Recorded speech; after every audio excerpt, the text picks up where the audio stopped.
Hello, hello, hello, greetings, salutations, konnichiwa, and every other form of green across this vast, marvelous multiverse. I am Matsu Quinox. This is Horace, and welcome back, my dear, marvelous, wonderful scholars, to the study. I think that came through. Hello there, hello there, hello there. Hello there, Julian20, welcome. Congratulations on getting first. Hello there, Firefly, welcome. Hello there, Dr. Zadium, welcome. Hello there, Kinchan, welcome. Time for spooky. Indeed, it's time for spooky. Hello there, Well, I already said hello to you, Dr. Zadium. You don't get twice. Julian20. Boa! Bo! Boo! Boo! Boo! Bo! Bo! Bo! Bo! Bo! I can't. How's the H supposed to sound at the end of that? Boo hoo!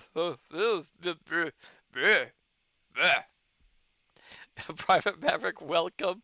Blah, indeed. Hello there, cool skeleton. Welcome. Hello, hello, hello, and congratulations on the 30 stream streak, Julian20. Silent, so the H is silent, so it's boo. Oh, I see, I see, I see. I mean, it sounds better than whatever sound that's supposed to be. But yes, welcome one and all, my dear scholars, back to the study. How are all of you this marvelous, fine, wonderful time? Wherever you are, whenever you are you doing well? As for myself, well, I had a day off today, so it was rather nice. Mostly. Got things done I wanted to get done, prepared myself mentally for today. Dr. Zadium doing well, good. Julian20 beautiful. Oh, that's a pun, isn't it?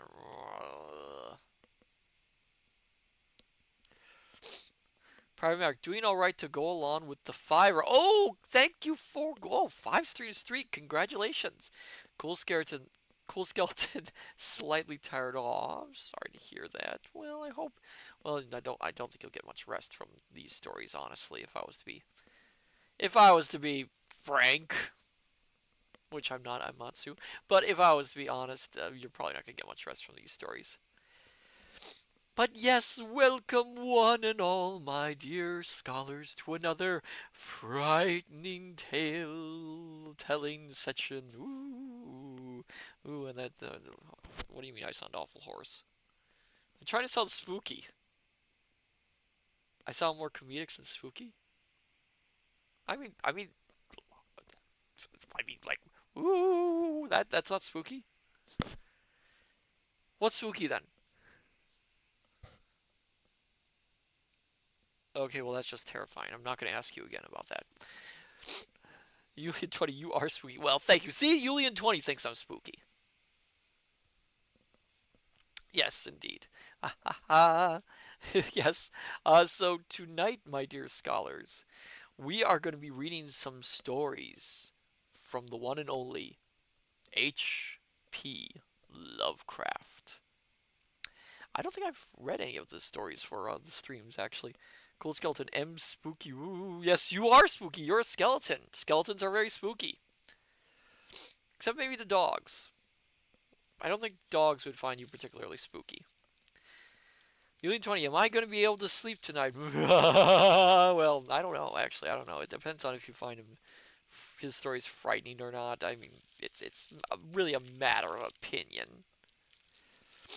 Cool skeleton glares at Kintron. Oh, Kintron is a wolf, not a dog. I don't think Kintron's going to be going after you, skeleton. Unless that's a thing that Kintron does. Does Kintron? What does Kintron chew on bones? I mean, does a wolf chew on bones? I wouldn't think. Well, maybe. Maybe they would. I don't know. Cool skeleton. He's taken several of my spirit. Well, he has. Kintron. No taking Cool Skeleton's bones. Not here. If you're going to take Cool Skeleton's bones, wait until after stream. Not now. Kintron, come on. I don't eat bones often. Well, that certainly answers that. Yes, well, tonight, like I said, we are reading some H.P. Lovecraft, and other than one story, depending on how many stories we get through, uh, Kinshon, they were spare ribs.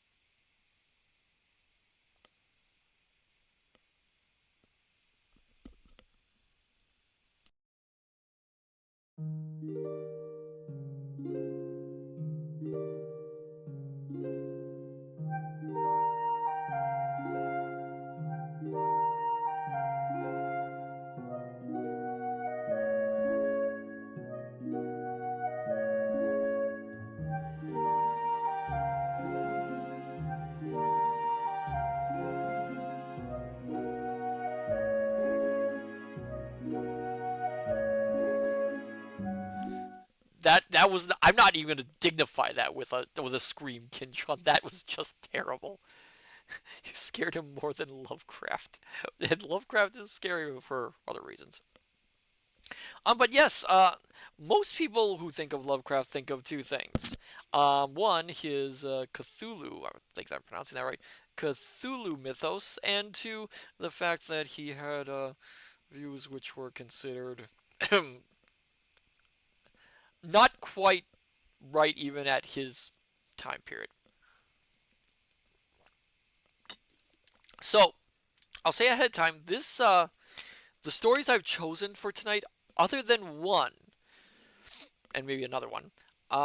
Julian 20 politically incorrect. I think that is putting it mildly, Julian 20, very mildly. Um, other than one or two of the stories here, the stories I've chosen are not part of the mythos, arguably. Um, and two, I looked over these stories firsthand beforehand, and I picked ones which, at the very least, do not have bits in it that might be considered off-brand. I mean, I'm not even sure if I should put a warning for this stream. I don't think I need to. Kinshon, he liked the backwoods of the Virginias where family circles tended to be wreaths. So yeah, yes, that was that's putting it mildly. Yes, that's him, 100%. As someone put it, it wasn't so much that he hated certain people; it was that he hated everyone outside of Providence, Rhode Island. Um, and if you've read some of his stories, they are very. Some of them have viewpoints which, yeah, even for the time, he was considered a little extreme. Excuse me. Cool Skeleton off-brand horror stories. Whoop whoop. I don't know if I would be celebrating that. No, I don't know. But yes, I found a few stories, four at least. Oh, hello there! Welcome, Perome! Welcome to the stream! Hello! We were just talking about H.P. Lovecraft, why he was a rather interesting fellow, and we were about to start reading. Kinchon, I put them behind the adult wall on YouTube when I transferred them. Yeah. Hello there, Perome. Welcome. I'm Matsu Quinox, interdimensional omniversal librarian, and this is my friend, companion, assistant, and all around a great being, Horace. Yes, welcome to the stream. Glad to have you with us. So I suppose we should get started, actually. Yoroshiku. Oh, hello. Get some water. Oh my goodness, I'm so dry. So then, my dear scholars, shall we begin our journey into the realm of H.P. Lovecraft? And hopefully I don't get in trouble for this, which I don't think I will.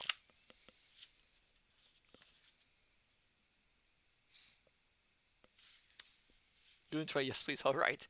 Sit back, relax, Have a hot or cold beverage of your liking. And we shall and dim the lights if possible. And we shall begin our reading of H.P. Lovecraft. Prom, Lovecraft should be public domain by now, right? Actually, only some of his stories are public domain. He did write quite a few. There were some stories he wrote into the 30s and the 40s. So there are some that are not in the public domain, but some of the notable ones are. Call of Cthulhu is public domain now, as is At the Mountains of Madness. But not every story, unfortunately, is in the public domain. Cool Skeleton, Hajime Mashite, I can't pronounce things tonight. Hajimash, Hajimashita, excuse me. Hajimashita. Kintron, I haven't yet. Okay. So, like I said, sit back, relax, have a hot or cold beverage, dim the lights if possible, and let us begin our reading of some stories by H.P. Lovecraft.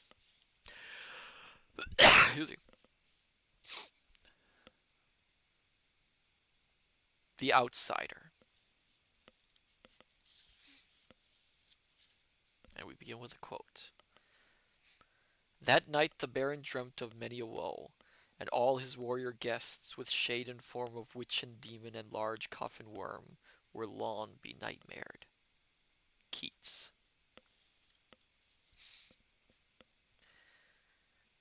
Unhappy is he to whom the memories of childhood bring only fear and sadness.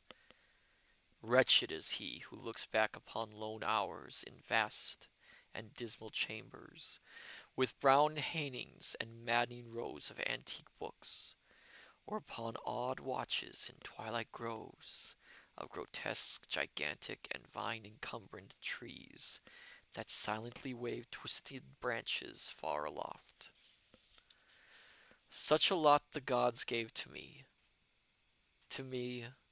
the dazed, the disappointed, the barren, the broken. And yet I am strangely content, and cling desperately to those sere memories when my mind momentarily threatens to reach beyond to the other. I know not where I was born, save that the castle was infinitely old and infinitely horrible, full of dark passages and having high ceilings where the eye could find only cobwebs and shadows. The stones in the crumbling corridors seemed always hideously damp, and there was an accursed smell everywhere as of the piled up corpses of dead generations. It was never light, so that I used sometimes to light candles and gaze steadily at them for relief.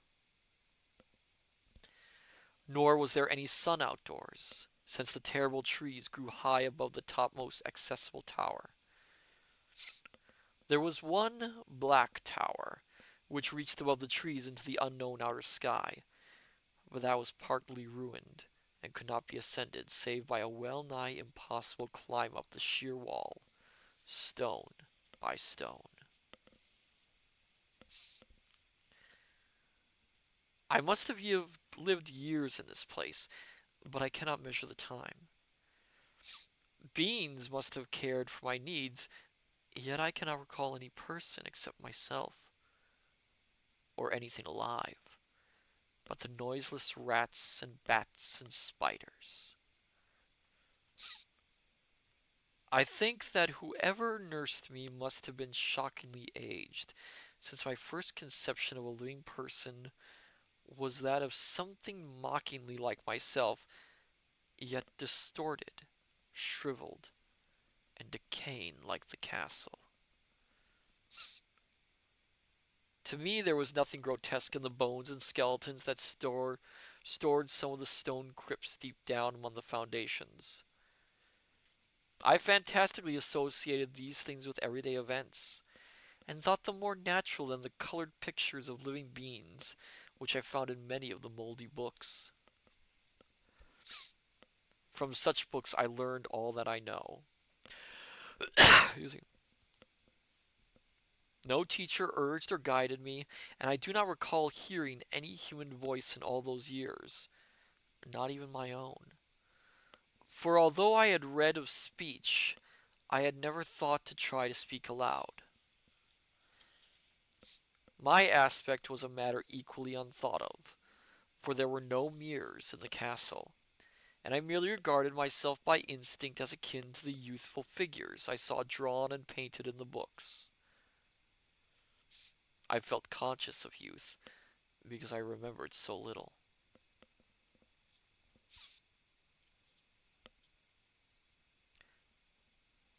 Outside, across the putrid moat, and under the dark mute trees, I would often lie and dream for hours about what I read in the books, and would longingly picture myself amidst gay crowds in the sunny world beyond the endless forest. Once I tried to escape from the forest, but as I went farther from the castle the shade grew denser and the air more filled with brooding fear, so that I ran frantically back lest I lose my way in a labyrinth of nighted silence.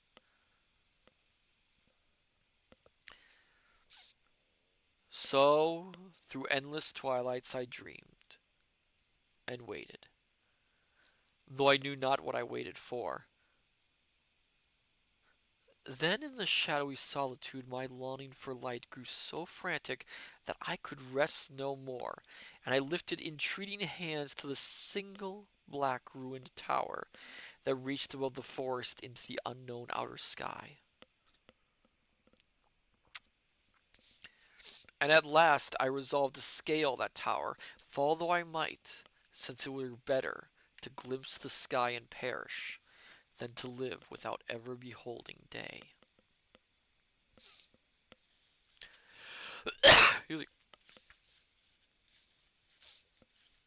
In the dank twilight I climbed the worn and aged stone stairs till I reached the level where they ceased, and thereafter clung perilously to small footholds leading upward. Ghastly and terrible was that dead, stairless cylinder of rock, black, ruined, and deserted, and sinister with startled bats whose wings made no noise.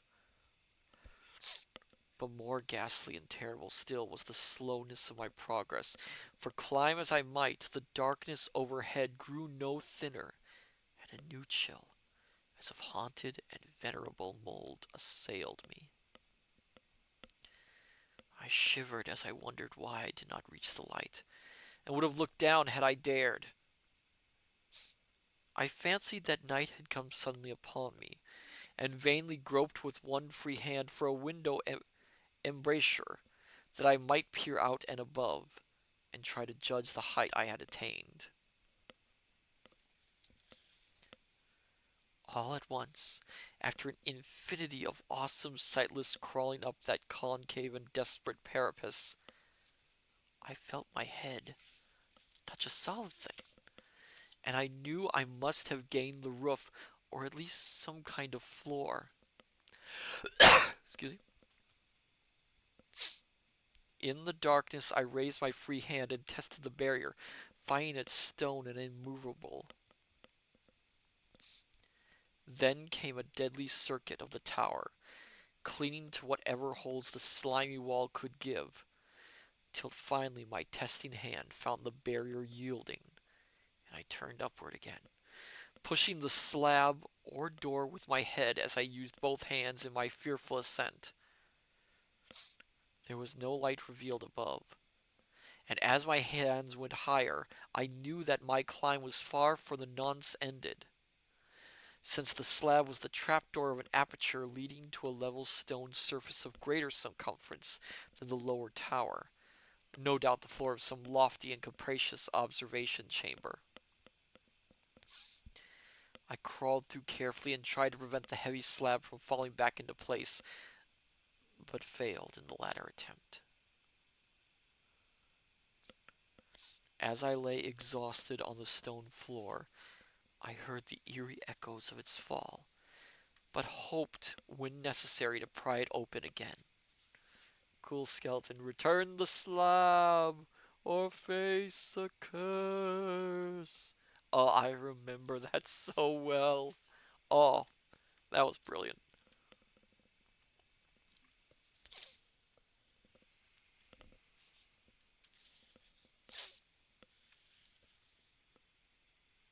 Perome laughed by his side. Believing I was now at a prodigious height, far above the accursed branches of the wood, I dragged myself up from the floor and fumbled about for windows, that I might look for the first time upon the sky and the moon and stars of which I had read. Bro, where's the link to your throne? Where is my link? It's somewhere. It should be on my X account, I think. So if you look for Matsu Quinox on X, it should be there. I think. I can't remember honestly.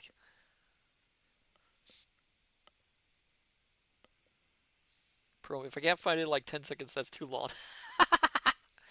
Uh, I'm sorry. I'm not sure where I put it. Actually, I don't think I have the link here. I believe it was that. Where was I? Fumbled about for windows that I might look for the first time upon the sky and the moon and stars of which I had read. But on every hand I was disappointed, since all that I found were vast shelves of marble, bearing odorous oblong boxes of disturbing size.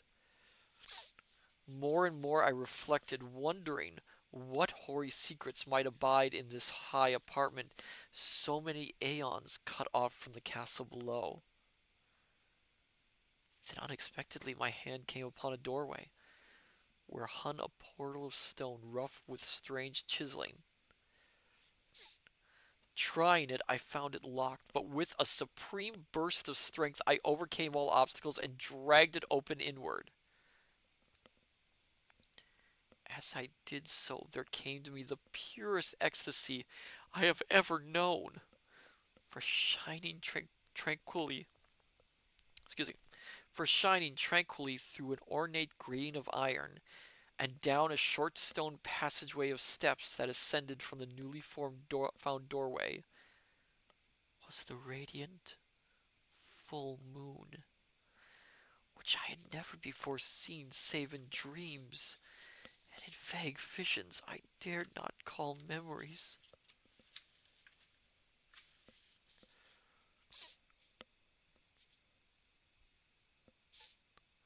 Fancying now that I had attained the very pinnacle of the castle, I commenced to rush up the few steps beyond the door, but the sudden veiling of the moon by a cloud caused me to stumble, and I felt my way where my sorry, I felt my way more slowly in the dark. It was still very dark when I reached the grating, which I tried carefully and found unlocked, but which I did not open for fear of falling from the amazing height to which I had climbed. Then the moon came out.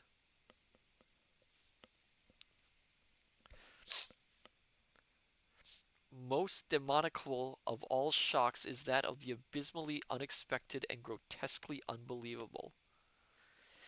Nothing I had before undergone could compare in terror with what I now saw, with the bizarre marvels that sight implied. The sight itself was as simple as it was stupefying, for it was merely this. Instead of a dizzying prospect of treetops seen from a lofty eminence, there stretched around me, on a level through the grating, nothing less than the solid ground, decked and diversified by marble slabs and columns, and overshadowed by an ancient stone church, whose ruined spire gleamed spectacularly in the moonlight.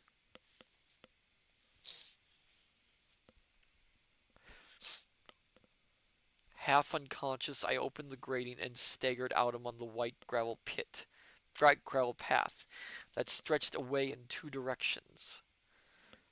My mind, stunned and chaotic as it was, still held the frantic craving for light, and not even the fantastic wonder which had happened could stay my course.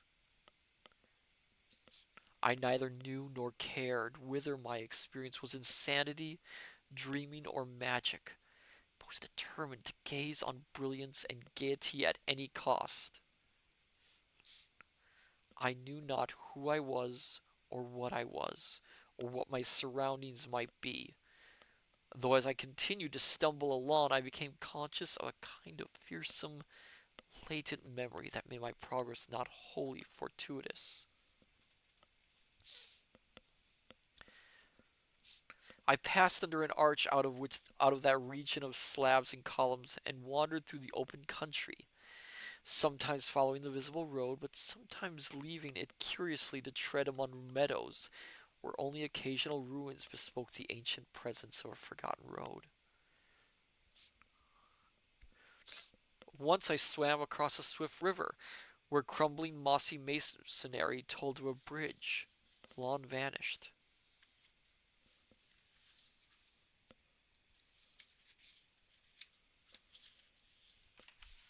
Just need another drink of water.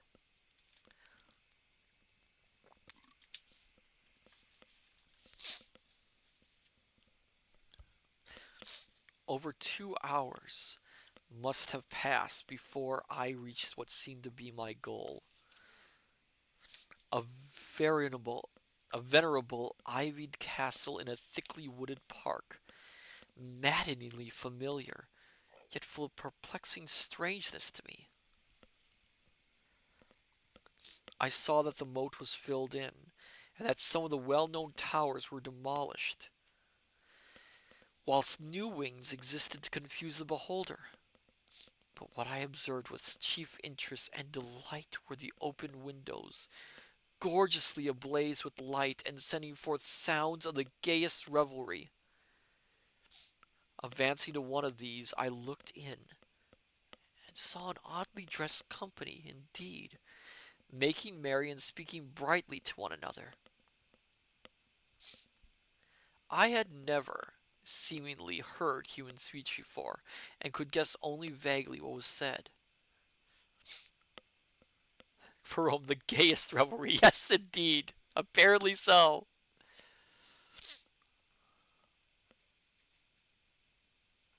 Some of the faces seemed to hold expressions that brought up incredibly remote recollections. Others were utterly alien. I now stepped through the low window into the brilliantly lighted room, stepping as I did so from my single bright moment of hope to my blackest convulsion of despair and realization. The nightmare was quick to come, for as I entered, there occurred immediately one of the most terrifying demonstrations I had ever conceived. Scarcely had I crossed the sill when there descended upon the whole company a sudden and unheralded fear of hideous intensity, distorting every face and invoking the most horrible screams from nearly every throat. Flight was universal, and in the clamor and panic several fell in a swoon and were dragged away by their madly fleeing companions. Many covered their eyes with their hands and plunged blindly and awkwardly in their race to escape, overturning furniture and stumbling against the walls before they managed to reach one of the many doors. Cruel skeleton, quick to come, you say. Cruel skeleton, I will take my leave. What? You're gonna leave? Aw.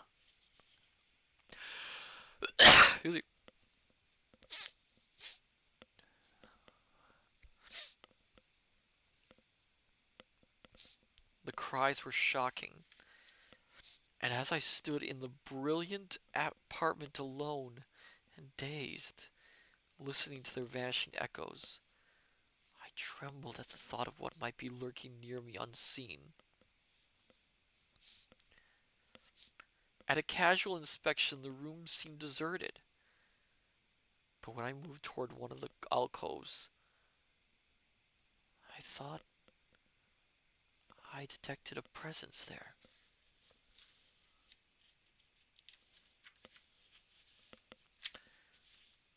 A hint of motion beyond the golden arched doorway leading to another and somewhat similar room.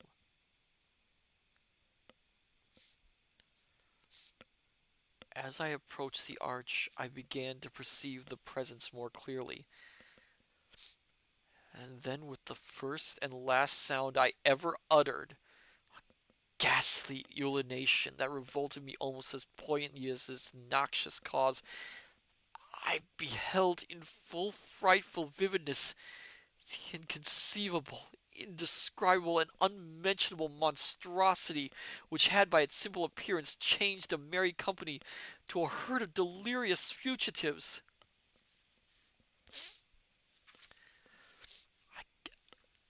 I cannot even hint what it was like, for it was a compound of all that is unclean, uncanny, unwelcome, abnormal, and detestable. It was the ghoulish shade of decay, antiquity, and desolation, the putrid, dripping eidolon of unwholesome revelation, the awful bearing of that which the merciful earth should always hide. God knows it was not of this world, or no longer of this world, yet to my horror I saw in its eaten away and bone revealing outlines a leering, abhorrent traversity on the human shape, and in its moldy, disintegrating apparel an unspeakable quality that chilled me even more.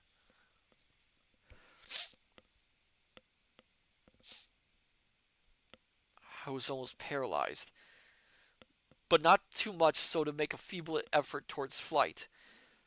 A backward stumble which failed to break the spell in which the nameless, voiceless monster held me.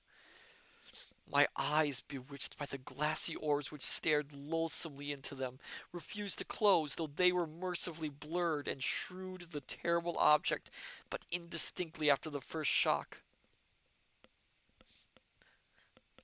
Excuse me. I tried to raise my hand to shut out the sight, yet so stunned were my nerves that my arm could not fully obey my will. The attempt, however, was enough to disturb my balance, so that I had to stagger forward several steps to avoid falling. As I did so, I became suddenly and agonizingly aware of the nearness of the carrion thing whose hideous, hollow breathing I half fancied I could hear. Nearly mad, I found myself yet able to throw out a hand to ward off the fatal apparition which pressed so close, when in one cataclysmic second of cosmic nightmarishness and hellish accident, my fingers touched the rotting, outstretched paw of the monster beneath the golden arch.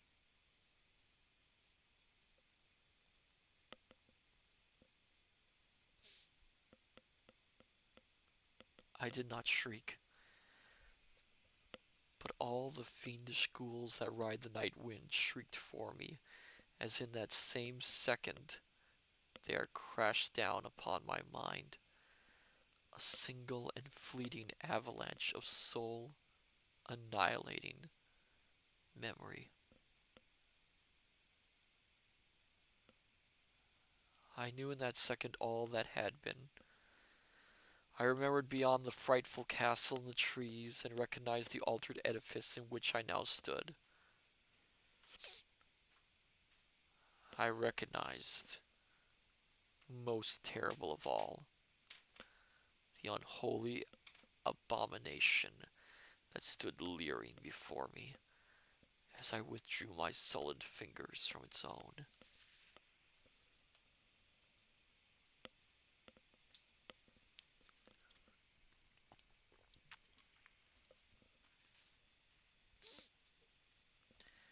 But in the cosmos there is balm as well as bitterness, and that balm is Nephilim. In the supreme horror of that second, I forgot what had horrified me, and the burst of black memory vanished in a chaos of echoing images. In a dream, I fled from that haunted and accursed pile, and ran swiftly and silently in the moonlight. When I returned to the churchyard place of marble I went down the steps. I found the stone trap door immovable. But I was not sorry, for I had hated the antique castle in the trees. Now I ride with the mocking and friendly ghouls in the night wind, and play by day amongst the catacombs of Nephrin Ka in the sealed and unknown valley of Hadath by the Nile. I know that light is not for me, save that of the moon over the rock tombs of Neb, nor any gaiety save the unnamed feasts of Nitocris beneath the Great Pyramid. Yet, in my new wilderness and freedom, I almost welcome the bitterness of alienage.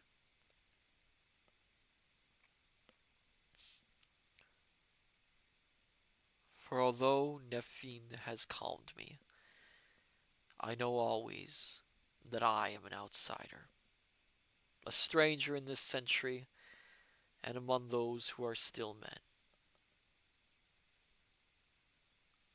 This I have known ever since I stretched out my fingers to the abomination within that great gilded frame. Stretched out my fingers and touched a cold and unyielding surface of polished glass.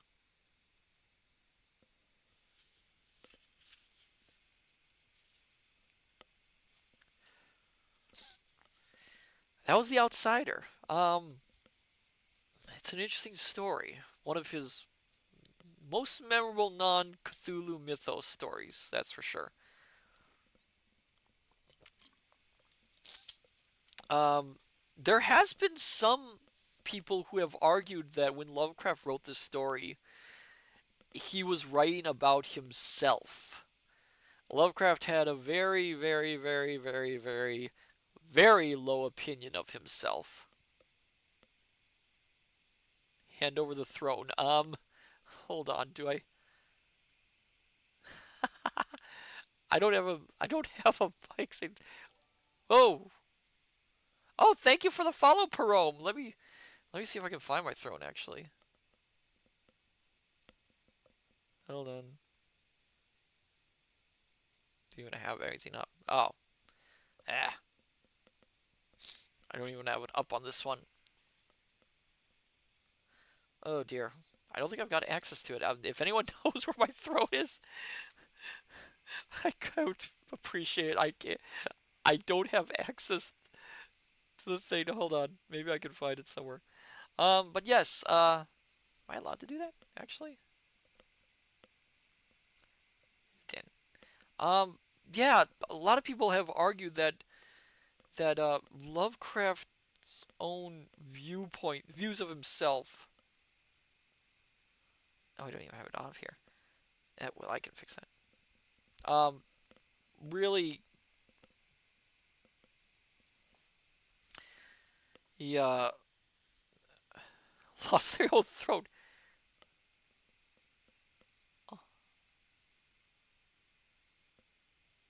Oh, okay, there it is.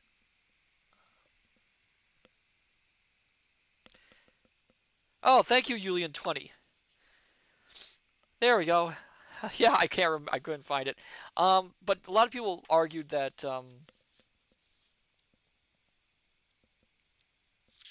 Yes, without the gifters part.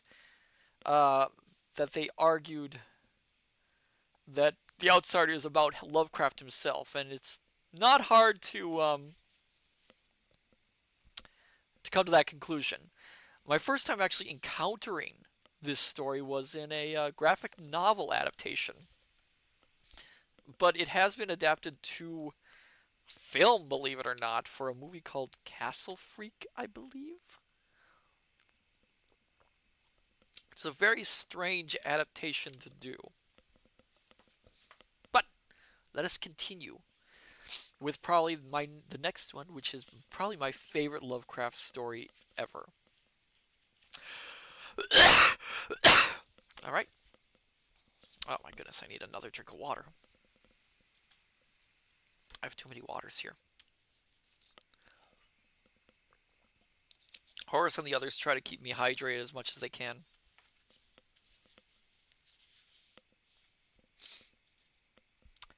The music of Eric Zahn. Cool skeleton, drink all the waters. Well, I drank all the waters, and there will be no waters left over. Oh, thank you for the hydrate, cool skeleton. Oh my goodness, 2 hydrates?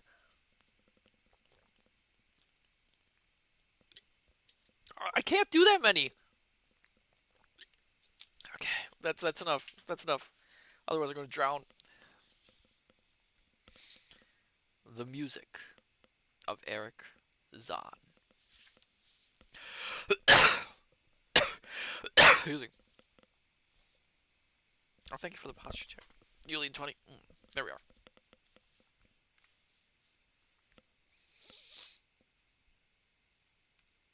I have examined maps of the city with the greatest care, yet have never again found the Rue de Arcel.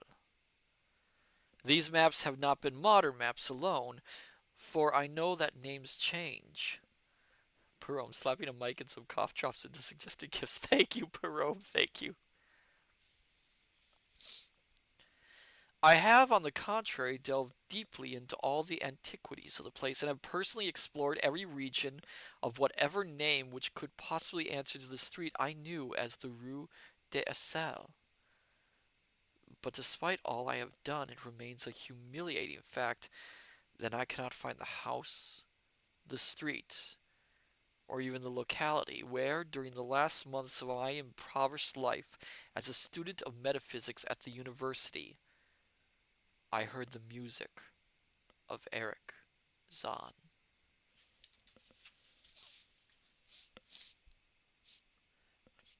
That my memory is broken, I do not wonder, for my health, physical and mental, was gravely disturbed throughout the period of my residence in the Rue de Assal, and I recall that I took none of my few acquaintances there. But I cannot find the place again is both singular and perplexing, for it was within a half-hour's walk of the university, and was distinguished by peculiarities which could hardly be forgotten by anyone who had been there. I have never met a person who has seen the Rue de Assal. The Rue de Assal lay across a dark river, bordered by precipitous brick blear windowed warehouses, and spanned by a ponderous bridge of dark stone. It was always shadowy along that river, as if the smoke of neighboring factories shut out the sun perpetually. The river was also odorous with evil stenches, which I have never smelled elsewhere, and which may some day help me to find it, since I should recognize them at once. Beyond the bridge were narrow cobbled streets with rails, and then came the ascent, at first gradual, but incredibly steep as the Rue de Assal was reached. I have never seen another street as narrow and steep as the Rue de Assal. It was almost a cliff, closed to all vehicles, consisting in several places of flights of steps, and ending at the top in a lofty ivied wall. Its paving was irregular, sometimes stone slabs, sometimes cobblestones, and sometimes bare earth with struggling greenish-gray vegetation. The houses were tall, peaked-roofed, incredibly old, and crazily leaning backward, forward, and sidewise. Occasionally an opposite pair, both leaning forward, almost met across the street like an arch, and certainly they kept most of the light from the ground below. There were a few overhead bridges from house to house across the street. The inhabitants of that street impressed me peculiarly. At first I thought it was because they were all silent and reticent, but later decided it was because they were all very old. I do not know how I came to live on such a street, but I was not myself when I moved there. I had been living in many poor places, always evicted for want of money, until at last I came upon that tottering house in the Rue des Assauts, kept by the paralytic Blandot. It was the third house from the top of the street, and by far the tallest of them all. My room was on the fifth story, the only inhabited room there, since the house was almost empty. On the night I arrived, I heard strange music from the peaked garret overhead, and the next day asked old Blandot about it. He told me it was an old German viol player, a strange, dumb man, who signed his name as Eric Zahn, and who played evenings in a cheap theater orchestra, adding that Zahn's desire to play in the night after his return from the theater was the reason he had chosen this lofty and isolated garret room, whose single gable window was the only point on the street from which one could look over the terminating wall of the declivity and panorama beyond. Thereafter I heard Zahn every night, and although he kept me awake, I was haunted by the weirdness of his music. Knowing little of the art myself, I was yet certain that none of his harmonies had any relation to music I had heard before, and concluded that he was a composer of highly original genius. The longer I listened, the more I was fascinated. Until after a week I resolved to make the old man's acquaintance.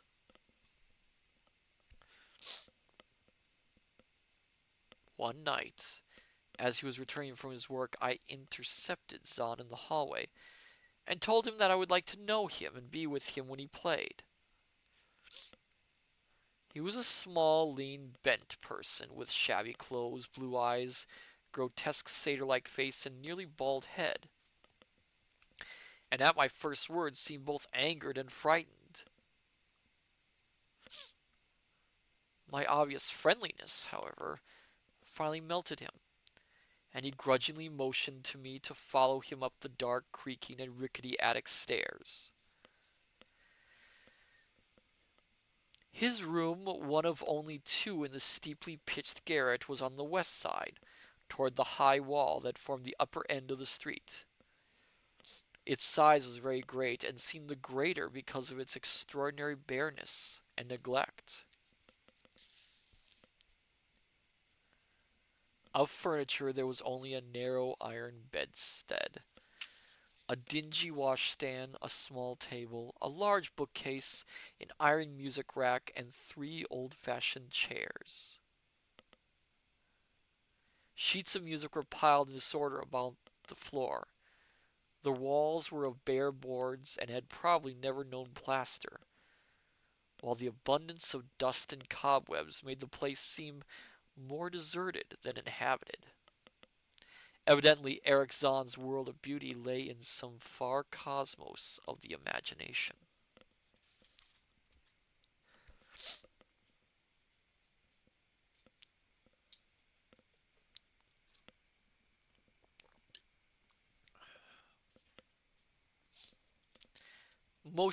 Motioning me to sit down, the dumb man closed the door, and turned the large wooden bolt and lighted a candle to augment the one he had brought him with him.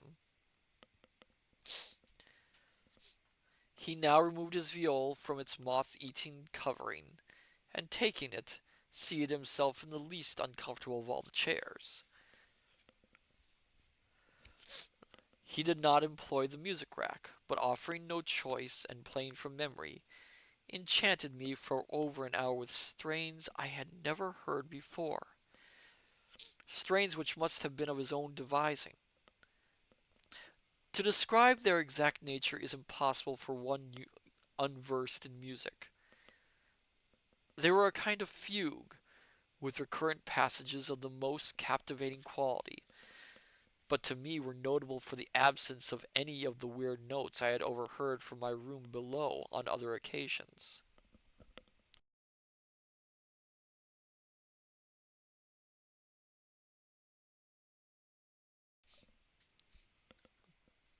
Those haunting notes I had remembered, and had often hummed and whistled inaccurately to myself. So when the player at length laid down his bow, I asked him if he would render some of them. As I began my request, the wrinkled satyr-like face lost the bored plasticity it had possessed during the playing, and seemed to shew the same curious mixture of anger and fright which I had noticed when first I accosted the old man. For a moment I was inclined to use persuasion, regarding rather lightly the whims of excuse me,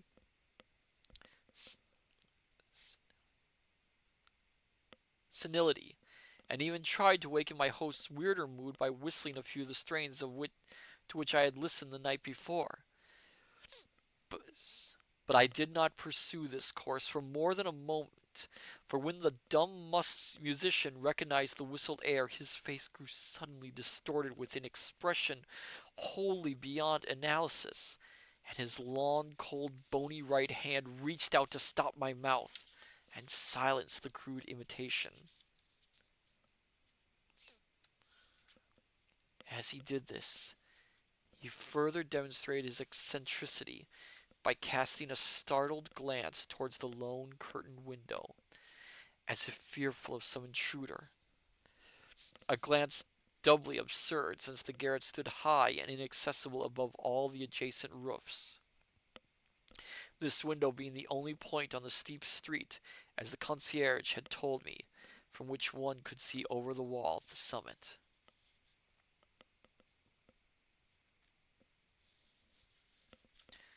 The old man's glance brought Blandon's remark to my mind, and with a certain capriciousness I felt a wish to look out over the wide and dizzying panorama of moonlit roofs and city lights beyond the hilltop, which of all the dwellers in the Rue de Assal only this crabbed musician could see. I moved toward the window and would have drawn aside the nondescript curtains, when with a frightening rage even greater than before, the dumb lodger was upon me again, this time motioning with his head toward the door as he nervously strove to drag me thither with both hands. Now thoroughly disgusted with my host, I ordered him to release me, and told him I would go at once. His clutch relaxed, and as he saw my disgust and offense, his own anger seemed to subside.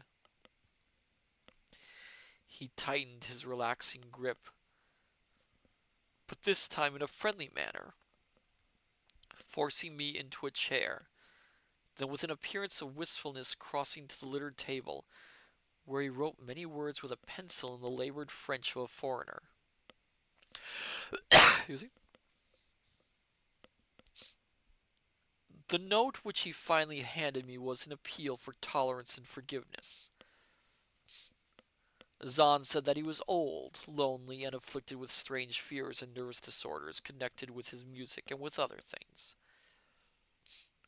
He had enjoyed my listening to his music and wished I would come again and not mind his eccentricities. But he could not play to another his weird harmonies, and could not bear hearing them from another.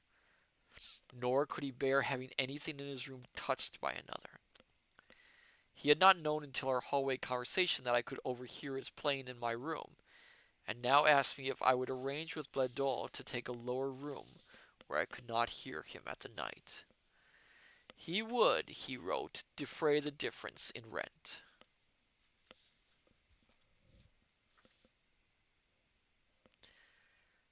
As I sat deciphering the execrable French, I felt more lenient towards the old man. He was a victim of physical and nervous suffering, as was I, and my metaphysical studies had taught me kindness. In the silence there came a slight sound from the window. The shutter must have rattled in the night wind, and for some reason I started almost as violently as did Eric Zahn. So when I had finished reading, I shook my host by the hand and departed as a friend. The next day, Blandon gave me a more expensive room on the third floor, between the apartments of an aged moneylender and the room of a respectable upholsterer. There was no one on the fourth floor.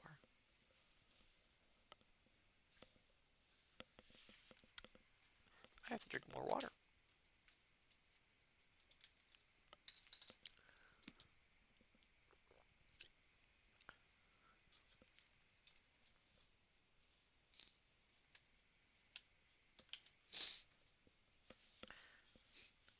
It was not long before I found that Zahn's eagerness for my company was not as great as it had seemed while he was persuading me to move down from the fifth story. He did not ask me to call on him, and when I did call, he appeared uneasy and played listlessly. This was always at night.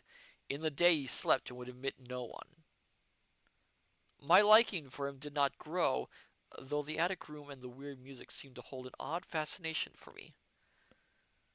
I had a curious desire to look out of that window, over the wall and down the unseen slope at the glittering roofs and spires which must lie outspread there.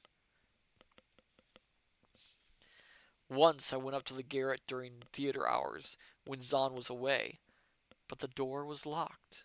So he's basically trying to break into his neighbor's apartment. Lovely.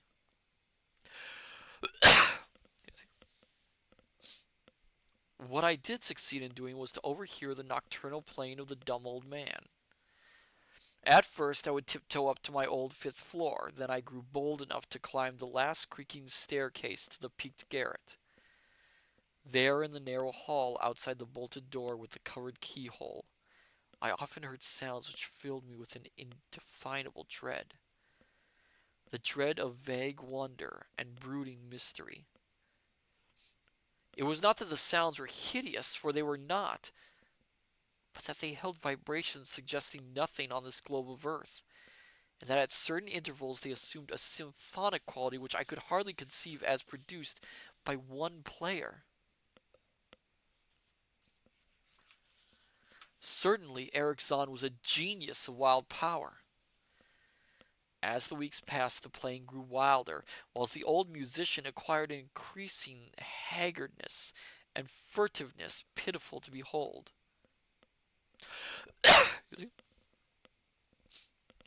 He now refused to admit me at any time, and shunned me whenever we met on the stairs.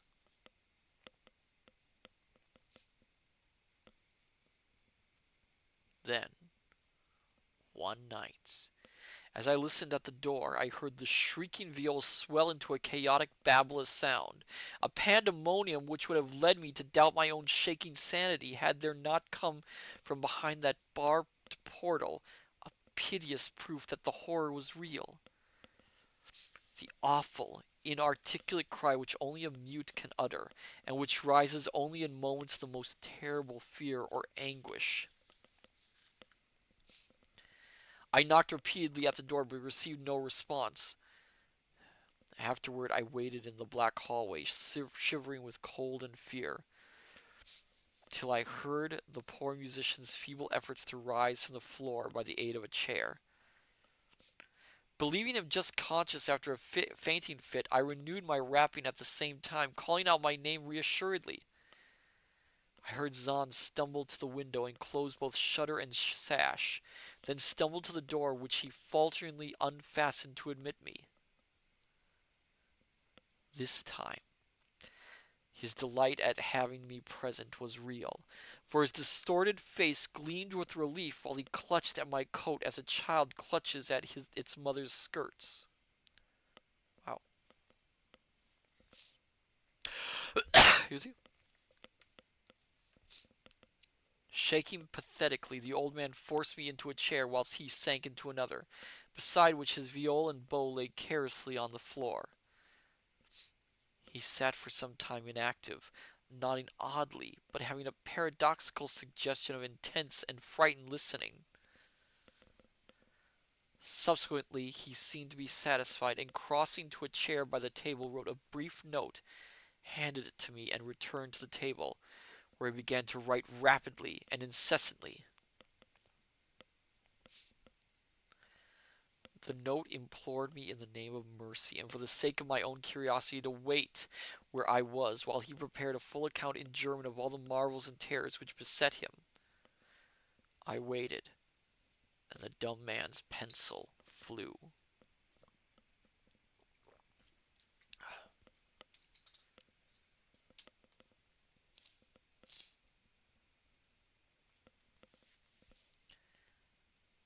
It was perhaps an hour later, while I still waited and while the old musician's feverish written sheets still continued to pile up, that I saw Zahn start as from the hint of a horrible shock.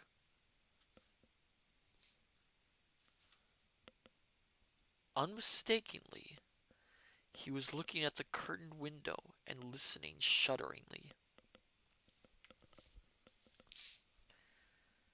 Then I half fancied I'd heard a sound myself, though it was not a horrible sound, but rather an exquisitely low and infinitely distant musical note, suggesting a player in one of the neighboring houses or in some abode beyond the lofty wall over which I had never been able to look. Upon Zahn the effect was terrible, for dropping his pencil suddenly he rose, seized his viol, and commenced to rend the night with the wildest playing I had ever heard from his bow, save when listening at the barred door. It would be useless to describe the playing of Erich Zahn on that dreadful night.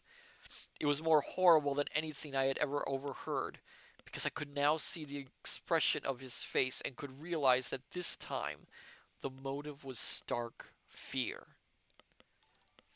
Oh, thank you for the follow, Steph Sue. Welcome! We are in the middle of reading some Lovecraft, specifically the music of Erich Zahn. Hello there, welcome! Glad to have you here, and welcome to our group of scholars. Always a pleasure to meet new scholars here. Oh my goodness. Steph Sue, it's lovely seeing another VTuber reading. Oh, you're a reader? Oh, wonderful. We actually have a few readers here, in fact. Let me see. Let me see if they're still here. Ah, yes, we actually have a few reading VTubers here. Oh, thank you, thank you. This is my awakened mode. I don't normally look like this, but for the Halloween season, yes. We have Kintron with us. In fact, let me give Kintron a shout out if I can do that.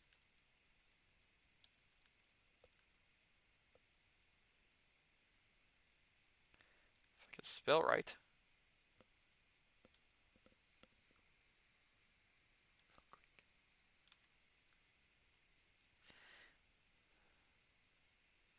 Who is a he is a fairy tale wolf. Fantastic reader. Kintron is. Kintron's marvelous. I think in fact Kintron's gonna be reading some Lovecraft tonight too. And I believe also who else is here? FT Wastes, who reads horror stories as well. I'll give Wastes a shout out. Can I do multiple shout outs? I think I can.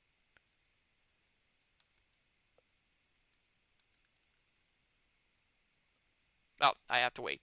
But yes, FT Wastes here. So I'll give a shout out to Wastes in a moment. He does horror stories. And then there's also Sophia Ignacy, fantastic reading streamer too.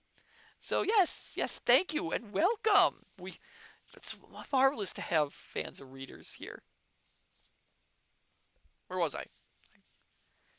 Kinchon, there's an ever-growing list of readers. There is. Oh my goodness, there is. It's marvelous. It's wonderful.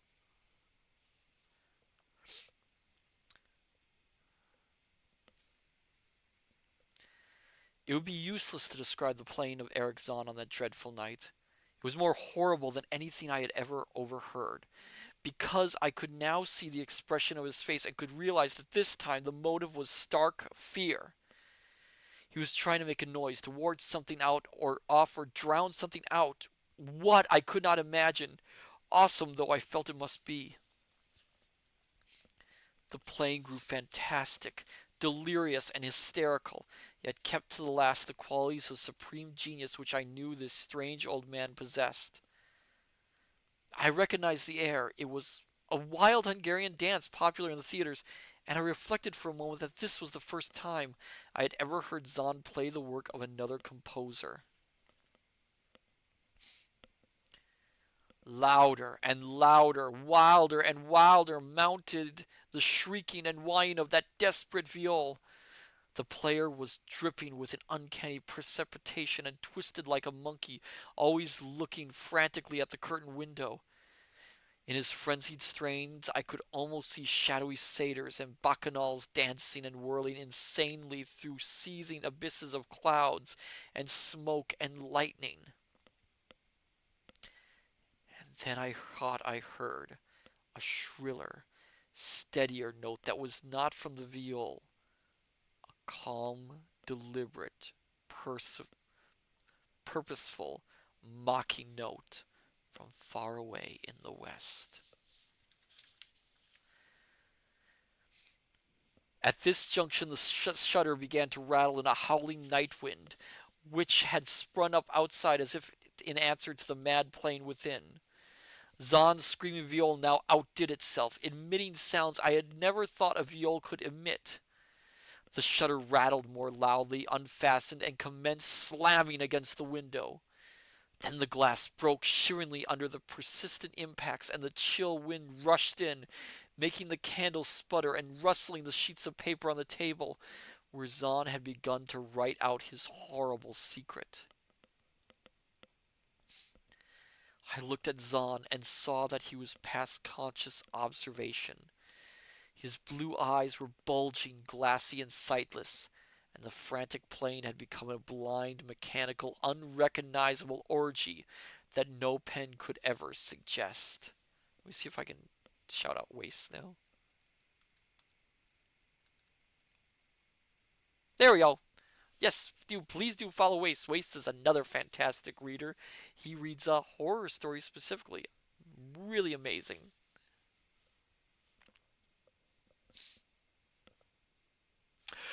Excuse me. A sudden gust, stronger than the others, caught up the manuscript and bore it toward the window. I followed the flying sheets in desperation, but they were gone before I reached the demolished panes. Then I remembered my old wish to gaze from this window, the only window in the Rue d'Assal from which one might see the slope beyond the wall, and the city outspread beneath. It was very dark, but the city's lights always burned, and I expected to see them there amidst the rain and wind.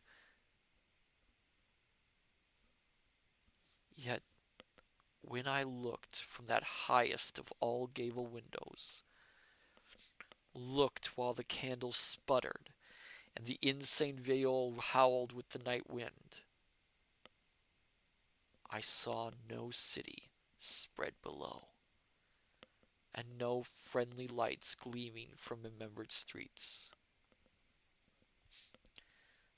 but only the blackness of space, illimitable, unimagined space alive with motion and music, and having no semblance to anything on earth. And as I stood there looking in terror, the wind blew out both the candles in that ancient peaked garret, leaving me in savage and impenetrable darkness with chaos and pandemonium before me and the daemon madness of that night baying viol behind me. Another drink of water.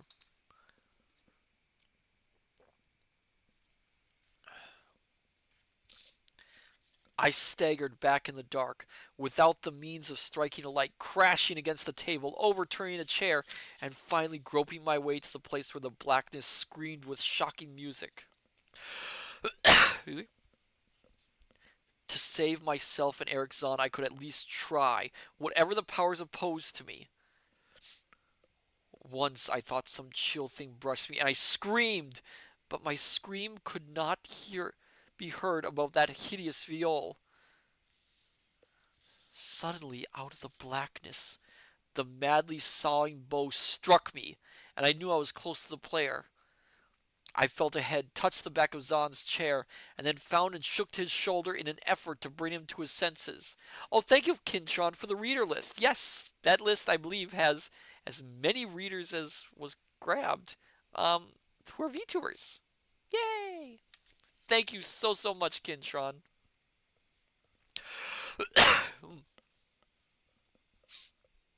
He did not respond, and still the viol shrieked on without slackening. I moved my hand to his head, whose mechanical nodding I was able to stop, and shouted in his ear that we must both flee from the unknown things of the night. But he neither answered me nor abated the frenzy of his innumerable music, while all through the garret strange currents of wind seemed to dance in the darkness and babble.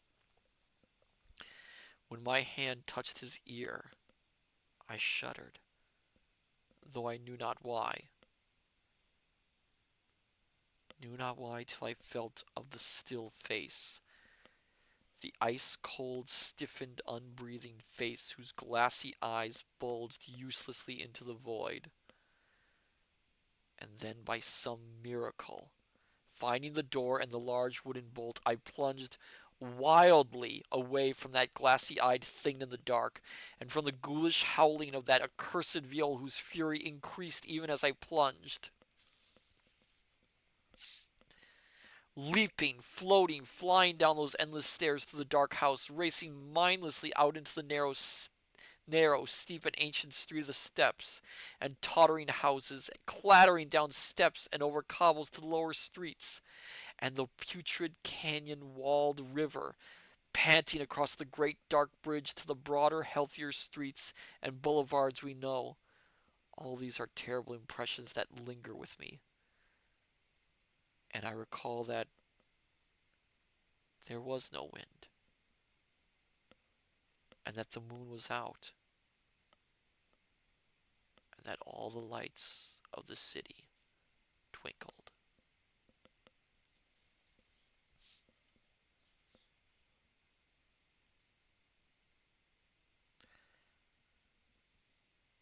Despite my most careful searches and investigations, I have never since been able to find the Rue de Assal.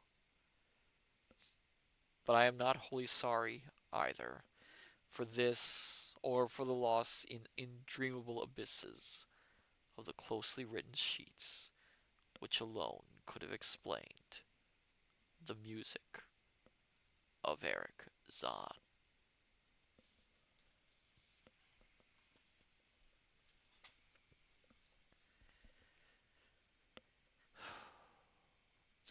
That was the music of Eric Zahn. It's probably one of my favorite of Lovecraft stories. I always find it interesting that we actually don't get any answers. Well, Lovecraft almost never gives answers, but we never get really any sense of what's going on. At the end of the story, we, the readers, are left in the dark as much as the narrator is at what has occurred.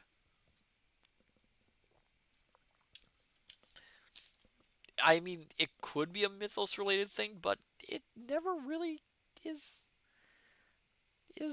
explained. Cold Skeleton music is a powerful thing. Oh, yes, it is. There was a short film done of the music of Eric Zahn, I believe. I've seen it on YouTube, I believe. And people have actually attempted to compose makeshift pieces inspired by the music of Eric Zahn.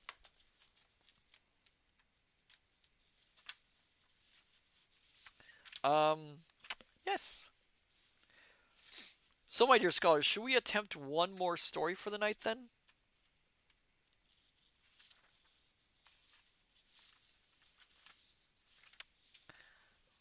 From Lovecraft?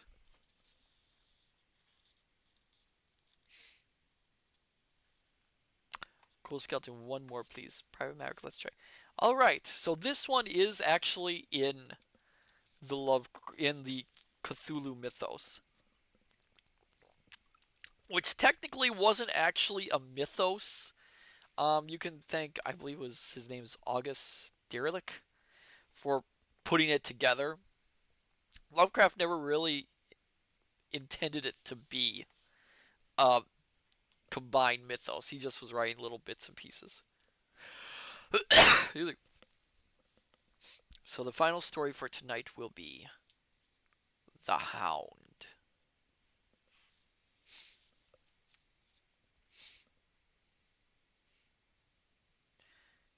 In my tortured ears there sounds unceasingly a nightmare, whirring and flapping and a faint, distant baying as of some gigantic hound.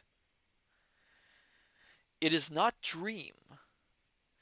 It is not, I fear, even madness, for too much has already happened to give me those merciful doubts.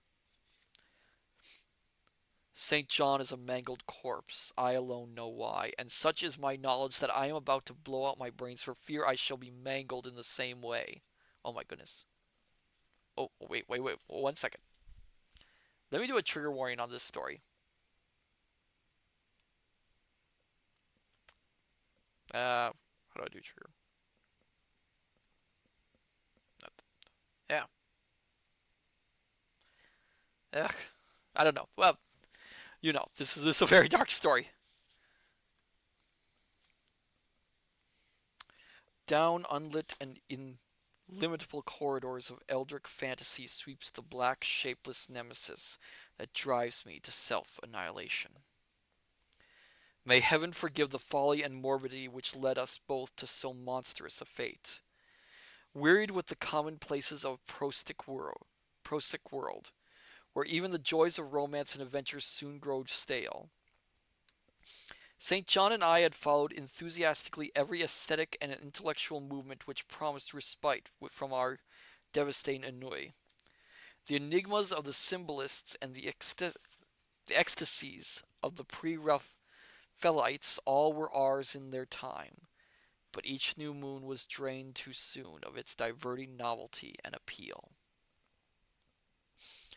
Only the somber philosophy of the decadence could help us, and this we found potent only in by increasing gradually the depth and diabolism of our penetrations. Oh my goodness.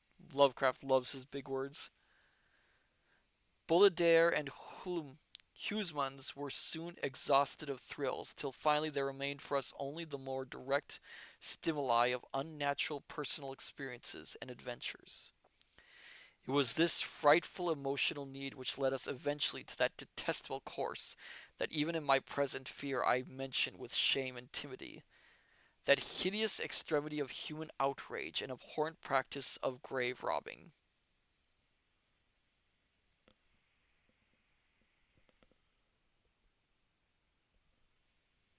That's the worst you can think of? Really, Lovecraft? I cannot reveal the details of our shocking expeditions or catalog even partially the worst of the trophies adorning the nameless museum we prepared in the great stone house where we jointly dwelt, alone and servantless. Our museum was a blasphemous, unthinkable place where, with the satanic taste of neurotic virtuosi, we'd assembled a universe of terror and decay to excite our jaded sensibilities. Ugh. It was a secret room, far, far underground, where huge winged daemons carven of basalt and onyx vomited from wide grinning mouths weird green and orange light, and hidden pneumatic pipes ruffled into kaleidoscopic dances of death, the lines of red charnel things hand in hand woven in voluptuous black hangings.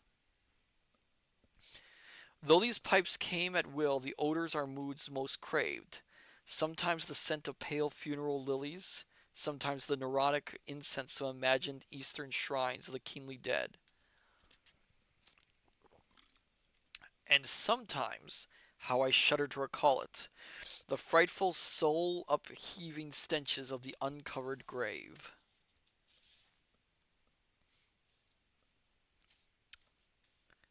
Is there a way I can put a warning on this one? Okay. Oh, is that announce?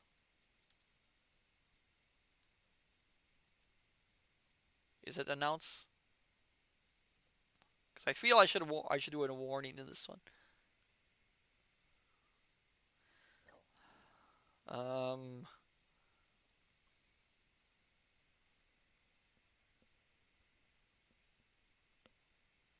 Oh, pin.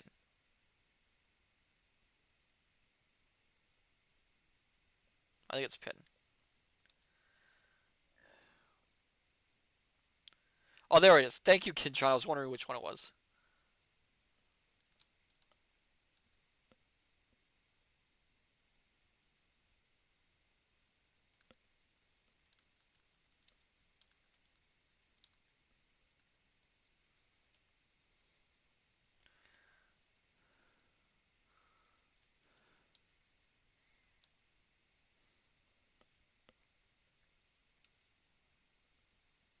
I'm trying to think of the words here. Oh my goodness. This is going to be the last. I cannot spell, by the way.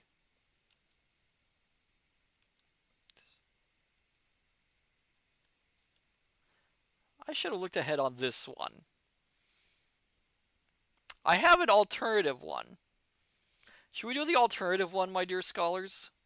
Rather than the Hound? Because this one seems a little dark. What say you? Should I continue with the Hound or should I do a different Lovecraft story? Because I have an alternative prepared. The alt. Okay. Let me just bring it up. Julian, Steph says alt. Julian20 says continue. We need a tiebreaker. Should I continue or should I do the alternative one?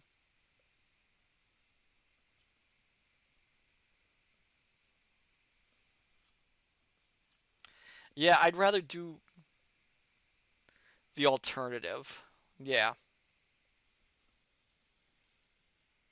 Kinshot says continue. Looks like we're gonna do the alt though. I just don't. I feel a little uncomfortable reading this one, especially some of the things. So we're going to abandon the Hound. Um, Let me bring up the other one, quick. I have to get.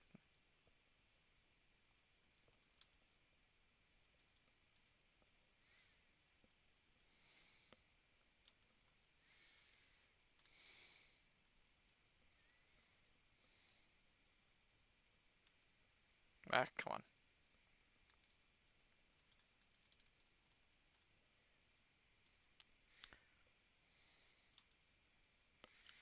Okay, let me just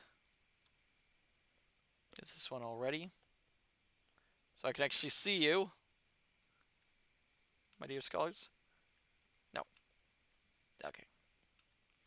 Okay. So we are going to. Julian20 got bit in my neck by a hound once. Oh, lovely. Oh, that sounds horrible.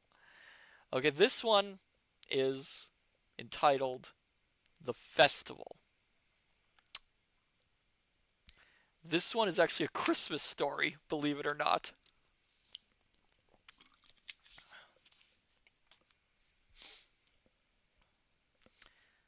I was far from home, and the spell of the eastern sea was upon me.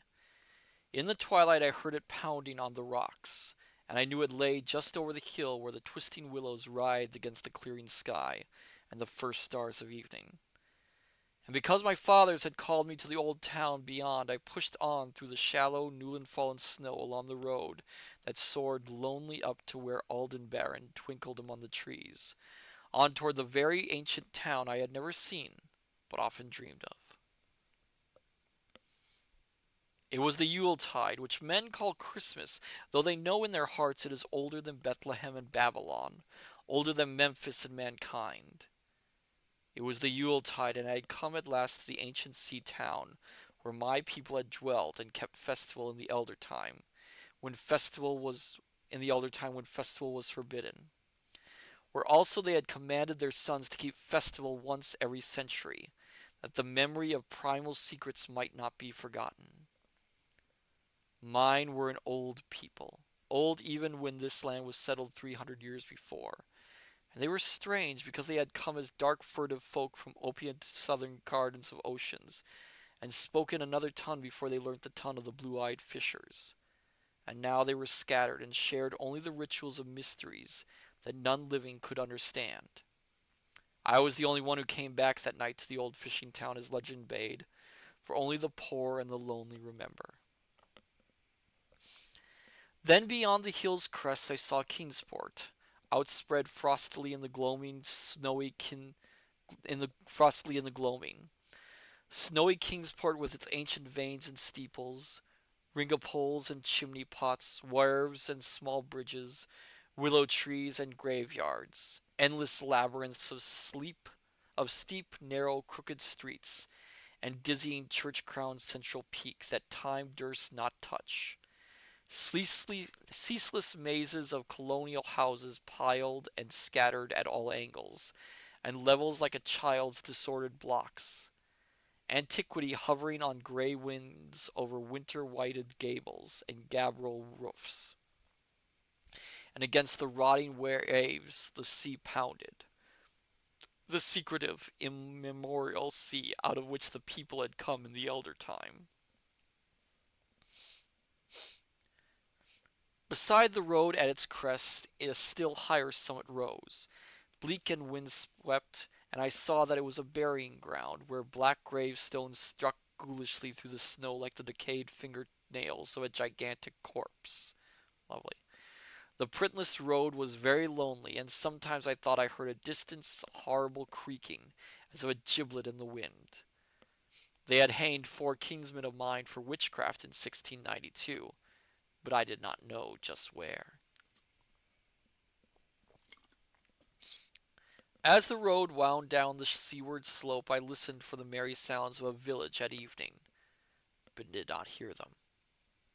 Then I thought of the season, and felt that these old Puritan folk might well have Christmas customs strange to me, and full of silent hearthside prayer. So after that I did not listen for merriment or look for wayfarers, but kept on down past the hushed, lighted farmhouses and shadowy stone walls to where the signs of ancient shops and sea taverns creaked in the salt breeze, and the grotesque knockers of pillared doorways glistened along deserted, unpaved lanes in the light of little curtained windows. Excuse me. I had seen maps of the town, and knew where to find the home of my people. It was told that I should be known and welcomed, for village legend lives long. So I hastened through back street to Circle Court, and across the fresh snow on the one full flagstone pavement in the town, to where Green Lane leads off behind the market house. I was glad I had chosen to walk. The white village had seemed very beautiful from the hill, and now I was eager to knock at the door of my people, the 7th house on the left in Green Lane, with an ancient peaked roof and jutting second story, all built before 1650. There were lights inside the house when I kept upon it, and I saw from the diamond window panes that it must have been kept very close to its antique state. The upper part overhung the narrow, grass-grown street, and nearly met the overhanging part of the house opposite, so that I was almost in a tunnel with the low stone doorstep wholly free from snow. There was no sidewalk, but many houses had high doors reached by double flights of steps with iron railings. It was an odd scene, and because I was strange to New England I had never known it like before. Though it pleased me, I would have relished it better if there had been footprints in the snow, and people in the streets, and a few windows without drawn curtains. 1 second. Okay.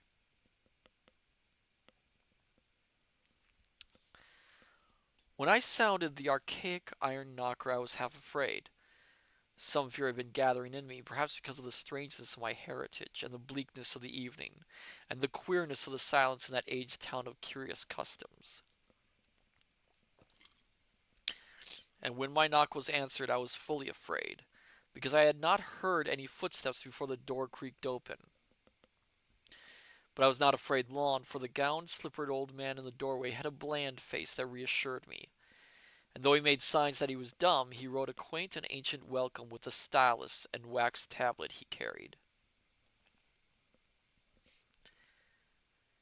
He beckoned me into a low, candlelit room with massive exposed rafters and dark, stiff, sparse furniture of the 17th century. The past was vivid there, for not an attribute was missing. There was a cavernous fireplace and a spinning wheel at which a bent old woman in loose wrapper and deep poke bonnet sat back toward me, silently spinning despite the festive season. 1 second, scholars. I might need something. Ovid, could you get me another bit of water? I've looks like I've run out, and this one's pretty dry. Thank you. Um, where was I? An infinite dampness seemed upon the place, and I marveled that no fire should be blazing. The high back settle faced the row of curtained. The high back settle faced the row of curtained windows at the left, and seemed to be occupied, though I was not sure. I did not like everything about what I saw, and felt again the fear I had had. This fear grew stronger for what had before lessened it. For the more I looked at the old man's bland face, the more its very blandness terrified me. The eyes never moved, and the skin was too like wax. Finally, I was sure it was not a face at all, but a fiendishly cunning mask. But the flabby hands, curiously gloved, wrote genially on the tablet, and told me I must wait a while before I could be led to the place of festival. One second, my dear scholars. I think Ovid didn't hear me. I'm going to go grab some water.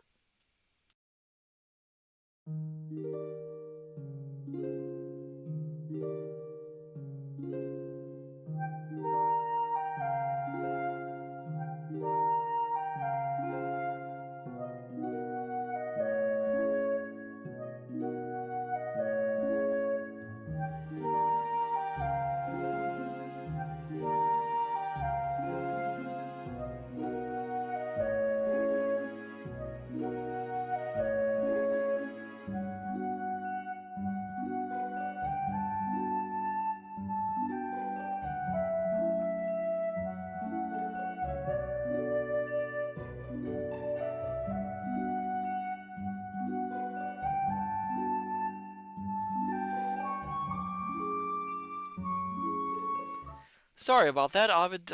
I don't think Ovid heard me. Oh my goodness, where was I?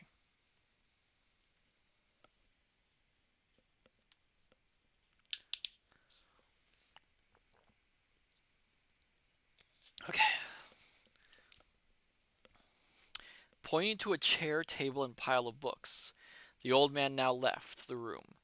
And when I sat down to read, I saw that the books were hoary and moldy, and that they included old Morris Story's wild marvels of science, the terrible Seductimus Triumphids of Joseph Glanville, published in 1681, the shocking Daemonolateria of Regimatius, printed in 1595 at Lyons, and worst of all, the unmentionable Necronomicon of the mad Arab Abdul al-Hazred in Olus Wormus's forbidden Latin translation, a book which I had never seen, but of which I had heard monstrous things whispered. No one spoke to me, but I could hear the creaking of signs in the wind outside, and the whir of the wheel as the bonneted old woman continued her silent spinning. Private Mark, not the Nibble Nomicon. No, Poro, the Necronomicon. In fact, this story, I'll pause for a moment. This story is actually the first mention of the Necronomicon by Lovecraft. First time it was mentioned in stories. I thought the room and the books and the people very morbid and disquieting, but because an old tradition of my father's had summoned me to strange feastings, I resolved to expect queer things. So I tried to read, and soon became tremblingly absorbed by something I found in that accursed Necronomicon. A thought and a legend too hideous for sanity or consciousness. But I disliked it when I fancied I heard the closing of one of the windows that the settle faced, as if it had been stealthily opened. It had seemed to follow a whirring that was not of the old woman's spinning wheel. This was not much, though, for the old woman was spinning very hard, and the age clock had been striking. After that I lost the feeling that were persons on the settee, and I was reading intently and shudderingly when the old man came back, booted and dressed in a loose antique costume, and sat down on that very bench, so that I could not see him. I was certainly nervous waiting, and the blasphemous book in my hands made it doubly so. When 11 o'clock struck, however, the old man stood up, glided to a massive carved chest in a corner, and got two hooded cloaks, one of which he donned, and the other of which he draped round the old woman, who was ceasing her monotonous spinning. Then they both started for the outer door, the woman lamely creeping, and the old man, after picking up the very book I had been reading, beckoning me as he drew his hood over that unmoving face or mask.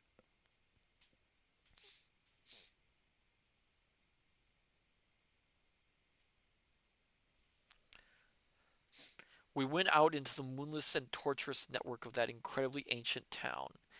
Went out as the lights in the curtained windows disappeared one by one and the dog star leered at the throng of cowled cloaked figures that poured silently from every doorway and formed monstrous processions up this street and that, past the creaking signs and antediluvian gables, the thatched roofs and the diamond-paned windows, threading precipitous lanes where decayed houses overlapped and crumbled together, gliding across open courts and churchyards where the bobbing lanterns made eldritch drunken constellations.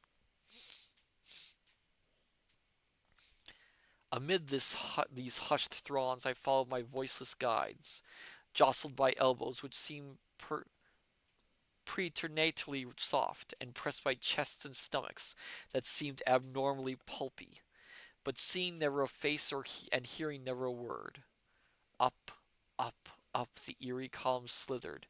I saw that all the travelers were converging as they flowed near a sort of focus of crazy alleys at the top of a high hill in the center of the town, where perched a great white church. I had seen it from the road's crest when I looked at Kingsport in the new dusk, and it had made me shiver because Aldebaran had seemed to balance itself a moment on the ghostly spire. There was an open space around the church, partially a churchyard with spectral shafts, and partially a half-paved square swept nearly bare of snow by the wind, and lined with unwholesomely archaic houses having peaked roofs and overhanging gables.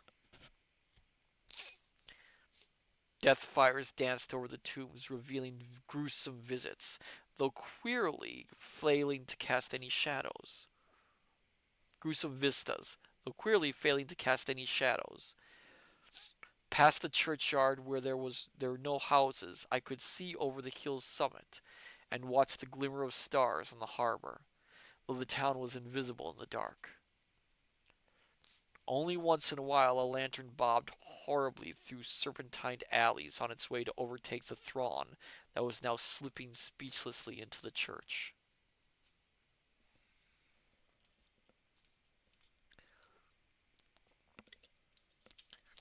I waited till the crowd had oozed into the black doorway and till all the stragglers had followed.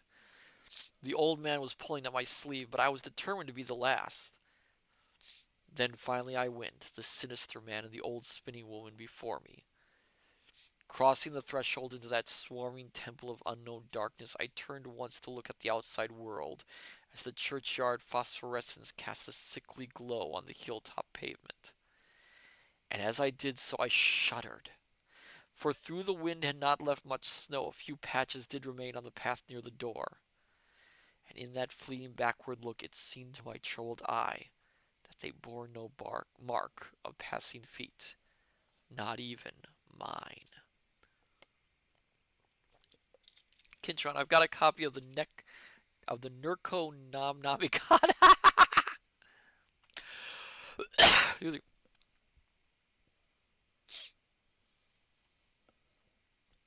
The church was scarce lighted by all the lanterns that had entered it, for most of the throng had already vanished. They had streamed up the aisle between the high white pews to the trapdoor of the vaults which yawned loathsomely open just before the pulpit, and were now squirming noiselessly in. I followed dumbly down the foot-worn steps and into the dark, stank, suffocating crypt. The tale of that sinuous line of night marchers seemed very horrible, and as I saw them wriggling into a venerable tomb, they seemed more horrible still. Then I noticed that the tomb's floor had an aperture down which the throng was sliding, and in a moment we were all descending an ominous staircase of rough-hewn stone.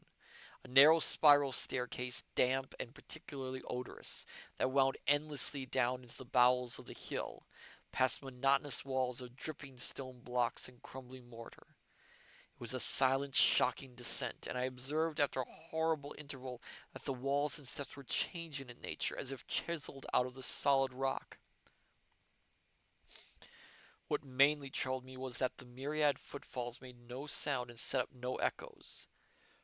After more eons of descent, I saw some side passages or burrows leading from unknown recesses of blackness to this shaft of nighted mystery. Soon they became excessively numerous, like impious catacombs of nameless menace, and their pungent odor of decay grew quite unbearable. I knew we must have passed down through the mountain and beneath the earth of Kingsport itself, and I shivered that a town should be so aged and maggoty with subterraneous evil.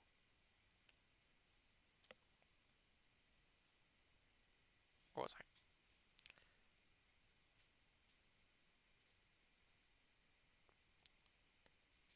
Sorry, I lost my place for a second there.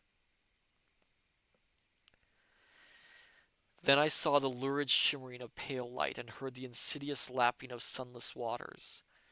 After I shivered, for I did not like the things that the night had brought, and wished bitterly that no forefather had summoned me to this primal rite. As the steps in the passage grew broader, I heard another sound, the thin whining mockery of a feeble flute, and suddenly there spread out before me the boundless vista of an inner world, a vast fungus shore lit by a belching column of sick greenish flame, and washed by a wide, oily river that flowed from abysses frightful and unsuspected to join the blackest gulfs of immeasurable ocean.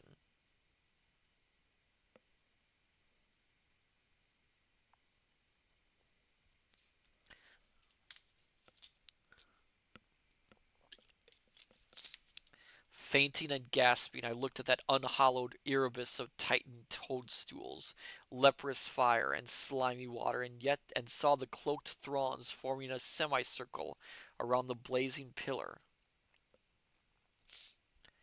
It was the Yule rite, older than man and fated to survive him, the primal rite of the solstice and of spring's promise beyond the snow, the rite of fire and evergreen, light and music, and in that sorry, Stygian grotto I saw them do the rite, and adore the sick pillar of flame, and throw into the water handfuls gorged out of the viscous vegetation which glittered green in the caloric glare.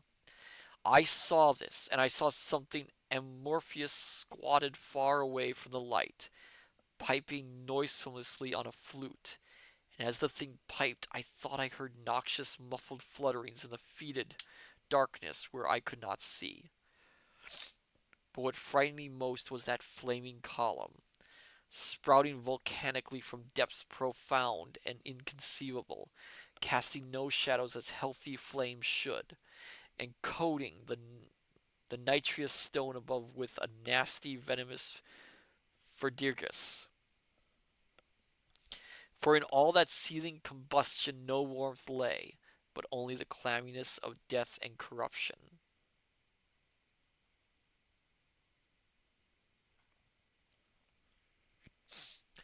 The man who had brought me now squirmed to a point directly beside the hideous flame, and made stiff ceremonial motions to the semicircle he faced. At certain stages of the ritual they did groveling obedience, especially when he held above his head that abhorrent Necronomicon he had taken with him. And I shared all the obeisances because I had been summoned to this festival excuse me, by the writings of my forefathers. Then the old man made a signal to the half-seen flute player in the darkness, which player thereupon changed its feeble drone to a scarce louder drone in another key, precipitating as it did so a horror unthinkable and unexpected. At this horror I sank nearly to the lichened earth, transfixed with a dread not of this nor any world, but only of the mad spaces between the stars.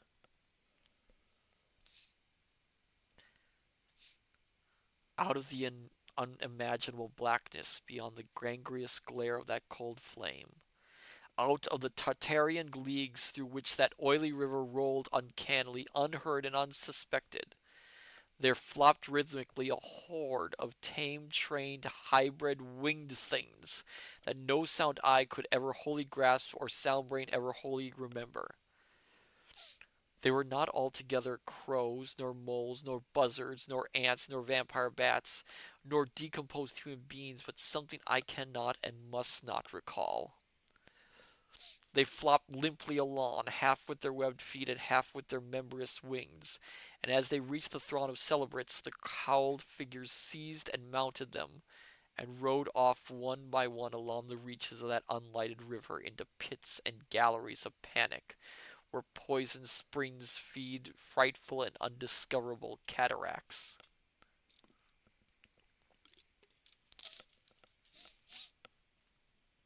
The old spinning woman had gone with the throng, and the old man remained only because I had refused when he motioned me to seize an animal and ride like the rest.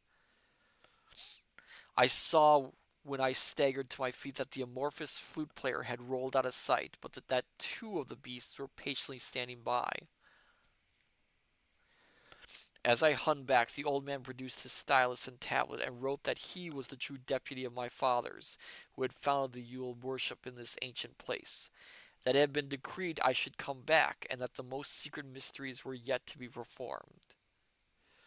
He wrote this in a very ancient hand, and when I still hesitated, he pulled from his loose robe a seal ring and a watch, both with my family arms, to prove that he was what he said.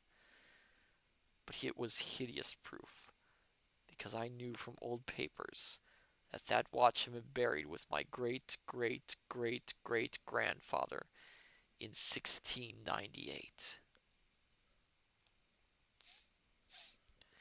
Presently the old man drew back his hood and pointed to the family resemblance in his face, but I only shuddered because I was sure that the face was merely a devilish waxen mask.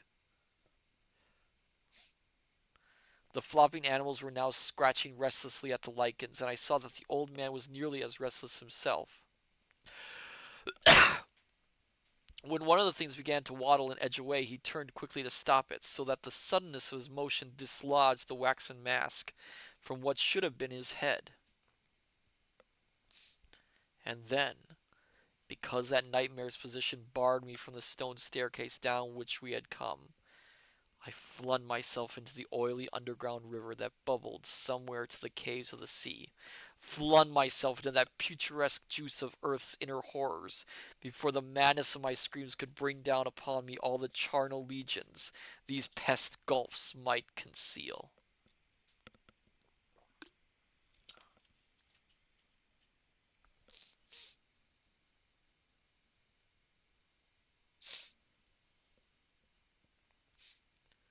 At the hospital, they told me I had been found half frozen in Kingsport Harbor at dawn, clinging to the drifting spar that accident sent to save me.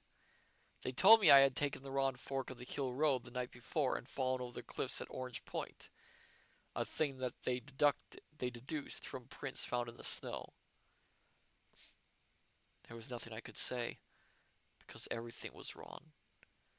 Everything was wrong with the broad windows showing a sea of roofs, in which only about 1 in 5 were ancient, and the sound of trolleys and motors in the streets below.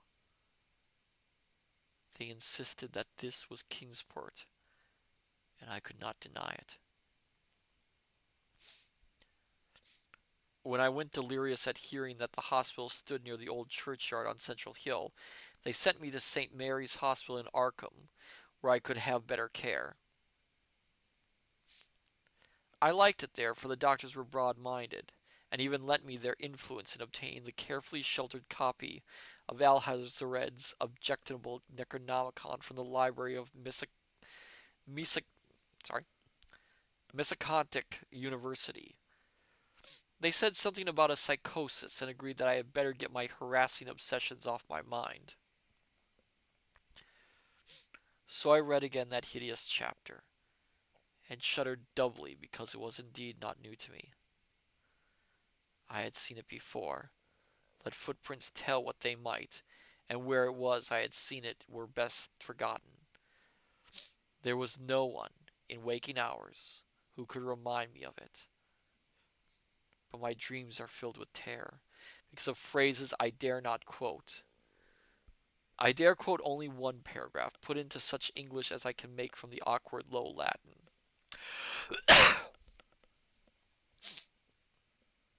The nethermost caverns, wrote the mad Arab, are not for the fathoming of eyes that see, for their marvels are strange and terrific. Curse the ground where dead thoughts live, new and oddly bodied, and evil the mind that is held by no head. Wisely did Sekabak say that happy is the tomb where no wizard hath lain, and happy the town at night whose wizards are all in ashes. For it is of old rumor that the soul of the devil bought hastes not from his charnel clay, but fats, and instructs the very worm that gnaws, till out of corruption horrid life springs, and the dull scavengers of earth wax crafty to vex it, and swell monstrous to plague it. Great holes secretly are digged where earth's pores ought to suffice, and things have learnt to walk that ought to crawl. And that was the festival. Oh my goodness, that was interesting. Um, Especially the implications at the end. But oh my goodness, thank you, thank you, thank you. Yes, Lovecraft does a lot of not saying what things are. Oh my goodness. So next week, next week's schedule. Next week we will be doing another gameplay of Amnesia, The Dark Descent. And next Thursday, well, that's a special day, isn't it? There will be a stream, my dear scholars, a special stream. We'll be reading some stories. Check my. Okay, let me check my throne.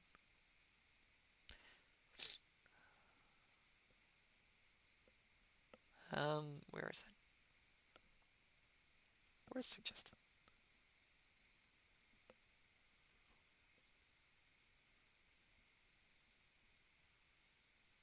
I'm not seeing it. Maybe I'm.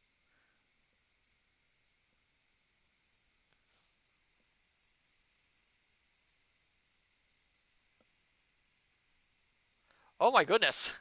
Oh, oh wow! That's a lot of suggestions. Oh my goodness! I'm. Oh, lovely.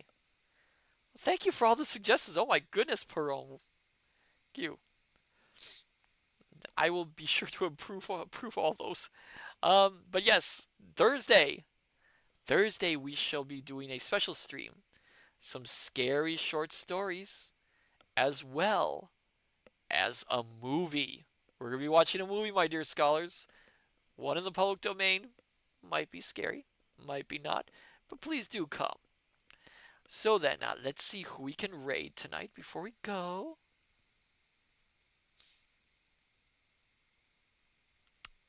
Um,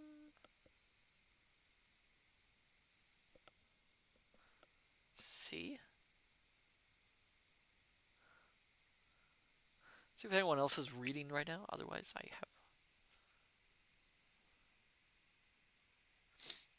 don't really see anyone reading.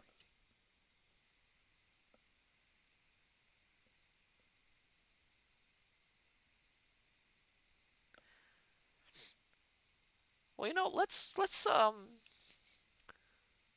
me see. Oh, I am torn. I am torn between two. Oh, oh my goodness. Well, it looks like our friend Kintron is just about to start, so let's raid Kintron then. He's also reading some Lovecraft. So then, my dear scholars, I say unto you, good evening, good morning, good afternoon, till we meet each other again at the study. Take care, and I shall see you next time. Till then, farewell and bye bye.